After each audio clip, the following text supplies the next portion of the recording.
So what do you think about this? That's so dirty. I love it. I'm stealing it. Right, so this is Dobson, my friends. It is my masterpiece. Now, I have seen 2 people beat it. One of them was a pair of co-opers. They still died 14 times. I don't feel too bad about it.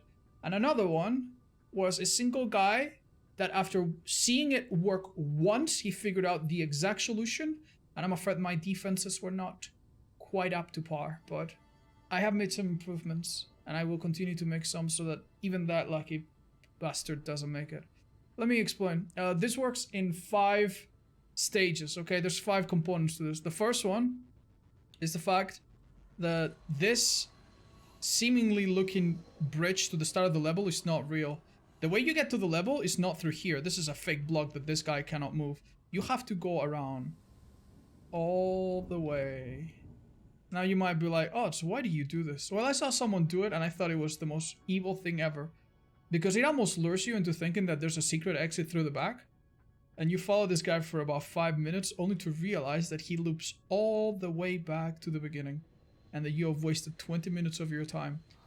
I cannot wait.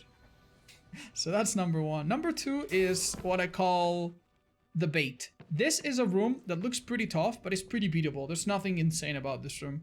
I found that if I hit survivors, if I hit raiders with the second part of this, or the third part of this, right away they just give up. And that wasn't good. We needed a bait, something that makes them think, oh yeah, this is it. And this is the level, I can beat it. So, what is this all about? There's a few pistons over here to make sure that they can't run through it too quickly. Eventually the mob figured out a way to do it, but yeah. So these pistons will make you have to take your time. Once you go by these blocks, you're gonna get pulled into. Notice that this is a really nasty angle. You can actually get pulled through this because there's 2 blocks, and this one is dark, so you cannot see through it. It's opaque, so you will get pulled through and die either to the blocks or to this. So yeah, it's a bit of a tricky room. You have to get rid of this. People die here plenty, but the point is, once you get past this, you get a feeling of accomplishment. More importantly, you are invested. You're like, okay, I got through that. Let's do the rest of the level. Well, you see, the rest of the level is a Esker-like labyrinth. Yeah, it's a labyrinth. I've seen one guy spend 8 minutes going through this labyrinth. Then they made it to the end. Then they died, and they did not want to do it again. I know the precise path, and even I take a little while to get through. Also, if you have a look at it, you'll notice that there's look at this bent red glassy cube. Keep that in mind, right? So one of the things I've tried to do is to make it so that when you're on the second level of the labyrinth, there's 2 levels, it looks very similar. If you've played a certain Elden Ring dungeon, you know exactly what I'm talking about. You look at this and you're like, wait a minute, I was here. It almost mirrors itself across levels so that when you're coming back or going through, it's harder to orient yourself, right? Now, the point of doing all of this is it's kind of like a Rubik's Cube, okay? Are you guys good at doing Rubik's Cubes? I'm not. I'm a dummy. But even I could probably do it if you gave me enough time and I could just randomly, you know, try it. But if that Rubik's Cube was enveloped by, you know, I don't know, barbed wire, then that's a lot harder. That's a lot harder. You can't just like try it quickly. No, it hurts a lot. You need to be very deliberate in your movements, right? So, yeah. This is the barbed wire. This makes the player tired. It forces them to waste time so that they don't have enough time to figure out what's gonna happen in the next room. And now the best way to honestly tell you what happens in the next room is just to show you. Alright, you're gonna check every little corner. You're gonna notice that these cubes are like fake. They seem out of place, right? This is a fake cube. But you can do nothing about it because they're stage 2. And you see a lot of empty places that could all have traps, but guess what? They're all phase 2, so you don't really see any of them. And then you see this little thing and you're like, am I in the right place? And then eventually you see this and you're like, so it was just a labyrinth. This is very easy. Now chat, what is about to happen when I pick this up is really hard to describe. But yeah, there's people that have seen it once and they've quit. They've just completely quit. Do I show you? Do I show you? It's probably nothing like you've ever seen in this game. Alright, this is what happens when you pick it up.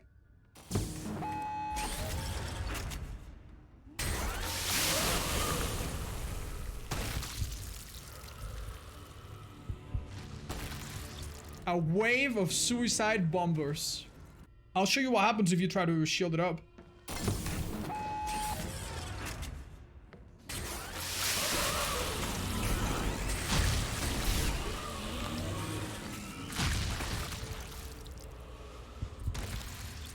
You cannot bunker down. I don't think there's any way. There's too many. There's just too many. Above that little room that's really tiny, we have this behemoth of a tower. It is actually housing this factory of death. Yeah, it's pretty hard to explain everything that's going on, but we're gonna go one by one. So when they fall on top of them, nothing bad will happen. But when you take the Genmat, they will disappear, they will fall through the lava, they will die to the lava, the city cube, and then they'll start to die. But as you might have guessed, if they all fell at once, you would be able to shield it up. They fall at random intervals. And the way I do that is by setting a path, right? So this guy, for example, he is set to run past the first cube and then run in circles a couple times. Let's have a look. You see? He runs in circles, runs in circles, runs in circles. And then he drops. And there's a few more just like that. When he reaches this point at the beginning, he cannot move. But as soon as it's gone, those circles begin and it's like a little timer. This is my greatest creation. I am more proud of this than anything else I've done in my life. Now, do you guys want to see some people dying to this? Cue the montage.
He had the shield and it still didn't work.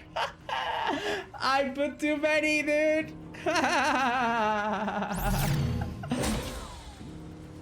Wait, wait a minute. He had a reviving pod. He cheesed it. Oh, wait, I thought it was a shield. Well, that was pretty smart. I'm sure he's gonna be just fine then, chat. Oh, don't tell me he's gonna die too.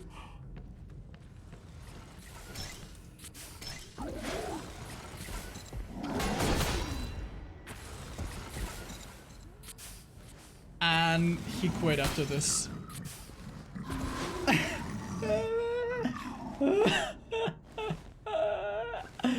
No. No. after recording those clips, I actually went back to the base and redesigned it a little bit. I took away the entire labyrinth section and replaced it with something more fun and just fine-tuned the entire thing a little bit. If you want to try it yourself, here's how you can find it in the socials tab. And if you convince a streamer to try it out, please link me up. I want to see the reaction. Thank you for watching and see you in the next one.